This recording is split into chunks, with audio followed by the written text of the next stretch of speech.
Hi, folks. It's Pat Sherlock, teaching economics and organizational behavior at NSCC. Uh, I'd like to welcome the economics and organizational behavior students, both of you together. I have two classes. I wanted to talk a little bit about teams today, and that's why I've invited both classes to take a look at this. The economics class because you're working on a team project, and the organizational behavior students because you're studying teams. I just wanted to go over a couple of key points about teams that I thought may be useful to you.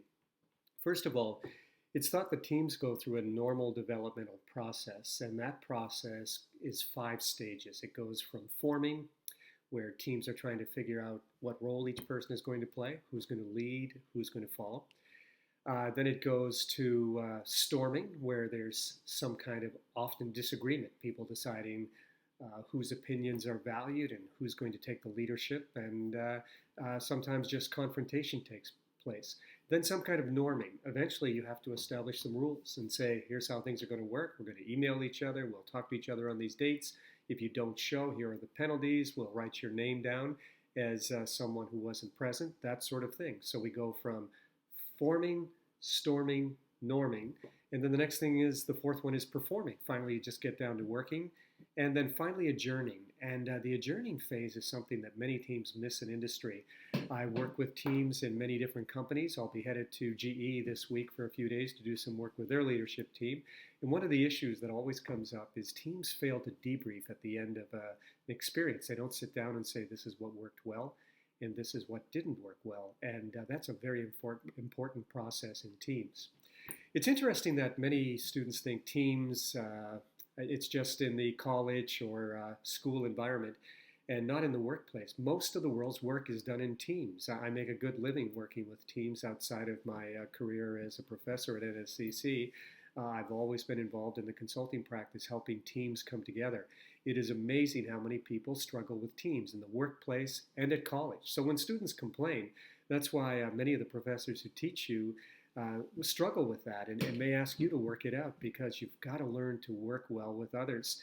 And in teams, the same as in the workplace, you'll find there are people who contribute, people who don't contribute, people who show up, and people who you can't possibly connect with. And you've got to do your best. You've got to work with teams. It will not go away for the rest of your life. Sorry to have to say that. But no matter where you go, working in teams, my gosh, it can be challenging. And every now and then you'll hit that perfect team that has clear goals, roles. They have good interpersonal relationships and they perform. Very fortunate. Some of you may have been on sports teams or music or some other event where or field where people have come together beautifully. It doesn't happen usually. Often there's dysfunction in teams.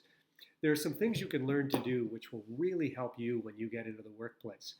Always try to think about particular tasks, TASKS, that need to be accomplished by a team. And there are some things you can do that employers will clearly value.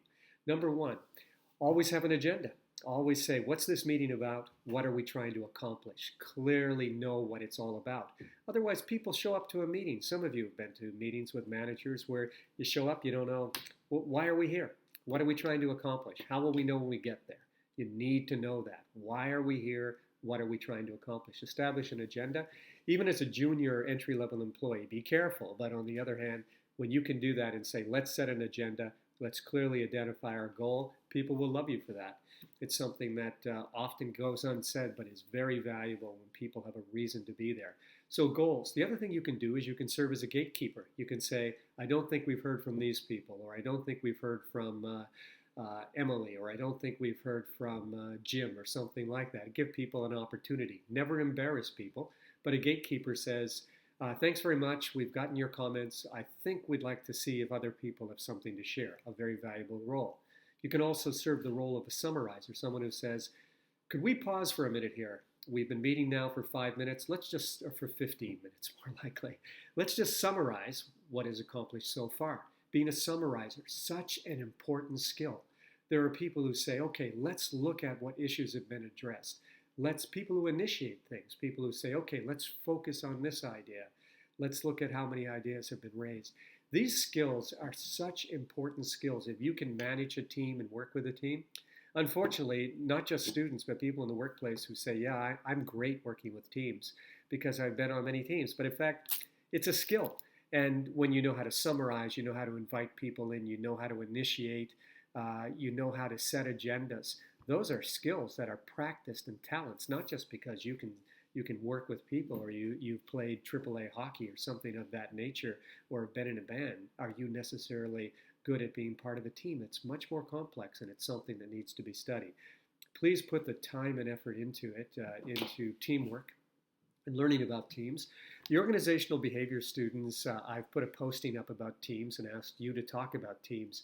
Please, not just your opinion, but use some research from the text, from the internet. Talk about, be able to analyze what really makes a good team from a research perspective, understanding deeply what teams are. So at some point, economics or organizational behavior students, when an employer asks you, what do you know about teams? Have you worked effectively in teams? You can say, I've studied teams. I have some particular tactics. You could give them some examples at the interview that could win you the job. Everyone's going to say they know how to work well in teams. They get along well with others. So what makes the difference for you being able to say, I always set an agenda. I let people know why they should be there. I make sure I pause and summarize. I make sure I gatekeep and invite people in.